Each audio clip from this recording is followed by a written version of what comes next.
Star మాల promo చూసుకున్నట్లయితే big boss హౌస్లో పొద్దున అయితే నిఖిల్ చాలా ఎమోషనల్ అవుతూ బాధపడుతూ ఉంటాడు తనలోనే తానే. ఇక నామినేషన్లో అందరూ నిఖిల్ని ఎలా టార్గెట్ చేశారో మనందరం చూసాం.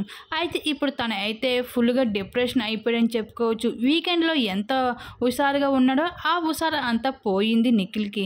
ఇంకా నిఖిల్ ఒంటరిగా బాధపడుతూ ఉంటే ఇంకా ఇక్కడ అయితే పృథ్వీ అలాగే నాబిల్ వచ్చి అయితే ఇద్దరు వచ్చి ఓదారుస్తూ ఉంటారు. నిఖిల్ మార్నింగ్ నుంచి నేను చూస్తున్నాను, చాలా డల్గా ఉన్నావు, ఎప్పుడులాగా నాతో మాట్లాడడం లేదు అంటూ లేదురా ఏమనుకొని బిగ్ బాస్ హౌస్ లోపలికి వచ్చానో అది కాకుండా నాకు తెలియకుండానే అన్నీ జరిగిపోతున్నాయి, నాకు తెలియకుండానే చాలా అవుతున్నాయి, నాకు చాలా భయంగా ఉందంటూ నిఖిల్ అయితే పృథ్వీతో నాబిల్తో అయితే చెప్తూ బాధపడుతూ ఉంటాడు. అదేరా నా తప్పు అంటూ ఈ విధంగా చెప్తూ బాధపడుతుంటే ఇక నాబిల్ అయితే చాలా ధైర్యం చెప్తూ ఉంటాడు.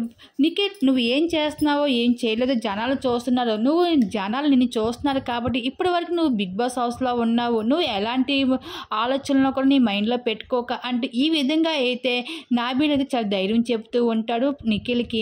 ఇక నిఖిల్ అయితే నాబిల్ మాటలు విని కొంచెం ఓదార్పుగా అయితే కొంచెం ఇంకా బాధ నుంచి అయితే కోలుకుంటూ ఉంటాడు. ఈ విధంగా బిగ్ బాస్ హౌస్లో యశ్విని చేసిన పనికి అయితే చాలా డిఫరెన్స్లోకి వెళ్ళిపోయాడని చెప్పుకోవచ్చు. ఈ విధంగా మరి దీని మీరేమనుకుంటున్నారు, మీ అభిప్రాయం తప్పకుండా కామెంట్ సెక్షన్ షేర్ చేసుకోండి.